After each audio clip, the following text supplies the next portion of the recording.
Hi అండి, మీలో ఎంతమందికి ఉసిరికాయలు అంటే ఇష్టం అనేది అయితే నాకు కామెంట్ బాక్స్లో కామెంట్ చేయండి. నాకైతే ఉసిరికాయలు ఊరబెడితే చాలా చాలా ఇష్టం అండి. నేనైతే షాపుల్లోకి వెళ్ళి 5 రూపీస్కి ఒకటైతే ఇచ్చేవాడండి. అదైతే తీసుకునే వాళ్ళని చాలా చాలా బాగుండి. నేను నిన్నాళ్ళు నాకైతే ట్రిప్ తెలియక నిన్నాళ్ళు కూడా ఊరబెట్టేసి దాన్ని పాడైపోయేవి. నేను ఇప్పుడైతే ఒక ట్రిప్ని అయితే తెలుసుకున్నాను. దానివల్ల కేజీ ఉసిరికాయలను అయితే తీసుకుని అయితే ఊరబెట్టుకున్నానండి. చాలా చాలా బాగా వచ్చాయండి. అది మీతో షేర్ చేసుకుందామని అయితే ఈ వీడియోని అయితే పోస్ట్ చేస్తున్నానండి. మీరు కూడా ఇలా ఒకసారి ట్రై చేసి ఎలా వచ్చాయి ఏంటనేది అయితే నాకు కామెంట్ బాక్స్లో ఖచ్చితంగా కామెంట్ చేయండి. ఇన్ని వీడియోస్ తీయడానికి అయితే నా వీడియోస్ని అయితే సబ్స్క్రైబ్ చేసుకోండి. నేనైతే ముందుగా 1/2 కిలో అయితే తీసుకున్నానండి ఉసిరికాయని. అటునైతే తీసుకుని నీట్గా క్లీన్ చేసుకున్నాను.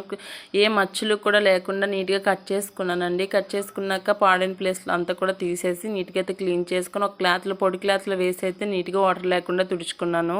పోయే వరకు కూడా ఎండలో పెట్టయితే ఆరపెట్టుకున్నానండి. పెట్టుకున్నాక ఒక ఇండక్షన్ ఆన్ చేసుకుని మన 1/2 కేజీ తీసుకున్నాను కదండి ఉసిరికాయలకి, వాటి సరిపోయిన వాటర్ అయితే గ్యాస్ మీద పెట్టుకుని అయితే బాయిల్ చేసుకున్నాను. బాయిల్ అయ్యాక డబుల్ బాయిలింగ్ అవుతాయి కదండి వాటర్, అప్పుడైతే మనం ఉసిరికాయలను అయితే యాడ్ చేసుకోవాలి కదండి. వీడియోలో అయితే ఇంకా వాటర్ అయితే డబుల్ బాయిలింగ్ అవుతున్నాయి. ఇదే ప్లేస్లో అయితే కొద్ది సాల్ట్ని కూడా యాడ్ చేసుకోవాలండి. అలానే పసుపును కూడా మనకు తగినంత పసుపును కూడా యాడ్ చేసుకుని అయితే మనం ఇంకా వాటర్ని అయితే బాయిల్ అవుతున్న వాటర్లో అయితే మనం ఇంకా ఉసిరికాయలను యాడ్ చేసుకోవాలండి. యాడ్ చేసుకున్నాక ఉసిరికాయలు 40% మాత్రమే ఉడకనివ్వాలండి. 40% కంటే ఎక్కువ ఉడికినట్టయితే మెత్తగా అయిపోయి మనకు ఆ టేస్ట్ అనేది తెలియదు.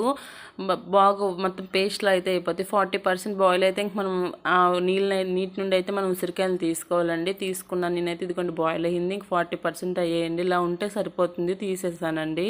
ఇలా చూపిస్తున్నాను చూడండి. ఇలా అయితే మనకు బాయిల్ అయితే సరిపోతుంది. ఇలా ఉడికితే సరిపోతుందండి. మనమైతే తీసేసాను. ఇంకా నేనైతే ఇంకా అన్ని ఉసిరికాయలు కూడా వాటర్ని అయితే వడకట్టుకున్నాను. చూడండి, చాక్తో పెడితే ఎంత అంటే స్మూత్గా వదులుతుంది, పూర్తిగా వదిలేయట్లేదు. దీన్ని అయితే నీట్గా కూడా వాటర్ వడకొట్టుకొని ఒక డబ్బాలో అయితే వేసుకోవాలండి. వేసుకున్నాక అందులో ఉసిరికాయలు అన్నీ కూడా ములిగినంత నీళ్ళని అయితే పోసుకోవాలి. నేనైతే పూర్తిగా ఉసిరికాయలకి ములిగేంత వరకు నీళ్ళని అయితే పోసుకున్నాను. పోసుకున్నాక మనకు రుచికి సరిపడినంత సాల్ట్ని, పసుపుని, కారాన్ని, అలానే ఎండుమిరపకాయలను కూడా యాడ్ చేసుకున్నట్లయితే టేస్ట్ చాలా చాలా బాగుంటుందండి. ఇది ఇంకా వేసుకున్నాక ఇలా గులకరించి అయితే ఇంక కప్పెట్టేసి పెట్టేసాక ఇంక 3 days తర్వాత ఓపెన్ చేసి చూస్తే తెలుస్తుంది. స్మెల్ చాలా చాలా బాగుంటుంది. మీలో ఎంతమందికి ఉసిరికాయ తిన్నాక వాటర్ తాగితే ఇష్టం అనేది అయితే నాకు కామెంట్ బాక్స్లో కామెంట్ చేయండి. ఉసిరికాయ తిన్నాక వాటర్ తాగితే చాలా చాలా ఇష్టం. మిరపకాయ వేసాక అయితే ఇంక మూత పెట్టుకొని పెట్టేయడమేనండి. పెట్టేసాక ఇంక 3 days తర్వాత ఓపెన్ చేసుకొని తినుకుంటే మనకి చాలా చాలా టేస్ట్గా కూడా ఉంటాయండి. చాలా బాగుంటాయి కూడా. వీటిని 5 to 10 days వరకు కూడా స్టాప్ చేసుకోవచ్చండి. ఇంకా స్టోర్ చేసుకోవచ్చు. ఎటువంటి డామేజ్ కూడా ఉండదండి. నీట్గా ఉంటాయి, చాలా ఫ్రెష్గా ఉంటాయి.